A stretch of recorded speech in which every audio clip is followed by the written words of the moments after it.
আসসালামাইকুম। আজকে পঞ্চম শ্রেণীর 50 পৃষ্ঠাতে রং করো, এইটা আমি বুঝাবো। দেখেন, রং করিও খালি ঘর পূরণ করি। খালি ঘরে রং করবো এবং খালি ঘরটা পূরণ করব। মানে আগে প্রথমে আমরা রং করব, রং করার পরে আমরা এই খালি ঘরটা পূরণ করব। বিষয়টা হলো, দেখেন কীভাবে আছে। এখানে আছে 3 ভাগের 7 ভাগ, তার মানে প্রথম ঘরকে 0। 3 ভাগের 7 বলতে এখানে 3 ঘর পর পর নিচে যেটা থাকবে ঠিক সেই মাপের আমরা ঘর আঁকাবো। দেখেন এখানে শুরুতে 0, তার মানে 1 2 3, এই 3 ঘর পর আমরা 1 ধরছি। আবারও দেখেন 1 2 3, এই 3 ঘর পর আমরা 2 ধরছি। আবারও আছে দেখেন 1 2 3, এই 3 ঘর পর আমরা 3 ধরছি। অর্থাৎ 3 ঘর পর পর আমরা এখানে 3 ঘর পর মোটা দাগ দেওয়া আছে। দেখেন মোটা দাগ দেওয়া আছে 3 ঘর পর পর মোটা দাগ দেওয়া, একটু করে মোটা দাগ দেওয়া আছে। তার মানে এখানে রং করতে বলছে। তাহলে প্রথমে রং হবে দেখেন 7। প্রথমে 3 ঘর আমরা রং করব। রং করা বলতে আমরা সুন্দর করে রংটা ভরাট করে দেবো। এখানে প্রথমে 3 ঘর রং করবো, তারপর আবারও 3 ঘর রং করব। তাহলে 3 দিনে 6 ঘর হলো, আর একটা ঘর রং হবে এই 7। এ পর্যন্ত আমাদের রং করা হয়ে গেল। ওপরে যে কয়েক সংখ্যা থাকবে ঠিক সেই কয়েক সংখ্যা আমরা রং করব। এই যে দেখেন 7 ঘর রং করা আমাদের শেষ হয়ে গেল। 3 3 6 আর 1 7। এখন এই ফাঁকা ঘরে কী করব? এখানে নিচে হর 3 আছে, 3ই লিখব। ওপরে 7 আছে, তাহলে এখানে 7ই লিখতে হবে।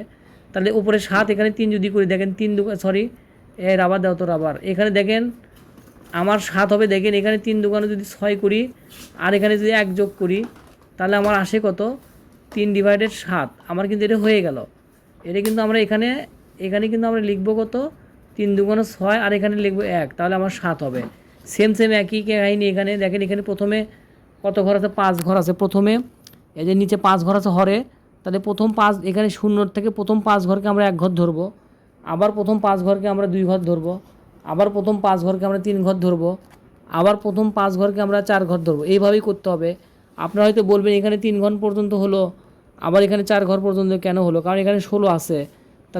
তাহলে আমাদের 16টা ঘর করতে গেলে 5 ঘর পর পর আমার 16টা ঘর হবে।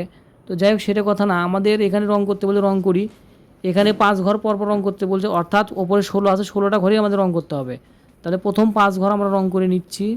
রং করতে বলছে, রং করতে আপনারা যে কোনো রং দিয়ে রং করতে পারেন, তবে পেন্সিল দিয়ে করলে বেশি ভালো হবে। এই যে 5 ঘর, এই 5 ঘর 10 ঘর, এই যে এই 5 ঘর 15 ঘর, 16 ঘর হবে। তার মানে আমরা আর একটা ঘর রং করব, বেশি করতে পারবো না, 16 ঘর হবে। এখন দেখেন নিচে হর 5 ঠিকই থাকবে। এখানে 3 5 15 আর 1 16, 3 5 15 আর 1 16। এই যে রং করিটা এইভাবেই করতে, 3 5 15, এখানে দেখেন 3 5 15, 3 5 15 আর 1 16। দেখেন এটা মিলে যাবে, 3 5 15 আর 1 16, উপরে 16 নিচে 5। এখানেও তাই, 3 দুগুণে 6 আর 1 7, অনায়াসে মিলে গেল। তাহলে রং করি এবং খালি ঘর পূরণ করি, এইভাবেই করতে হবে। আমি আজকে বোর্ডে না গিয়ে খাতায় করালাম। আমার মনে হয় আপনারা বুঝছেন। মনে রাখবেন, নিচে যে কয়টা সংখ্যা থাকবে এই ঘর পর পর হবে।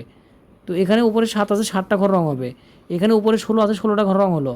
অর্থাৎ তার মানে এই যে আপনারা একটা ঘর বেশিও রং করতে পারেন। উপরে লব যে কয়েকটা সংখ্যাতে ঠিক সেই সংখ্যায় আমরা রং করে দেখাবো। এইভাবে আমাদের রং করি, অঙ্কটা হয়ে যাবে ইনশাআল্লাহ। আসসালামু আলাইকুম, সবাই ভালো থাকবেন।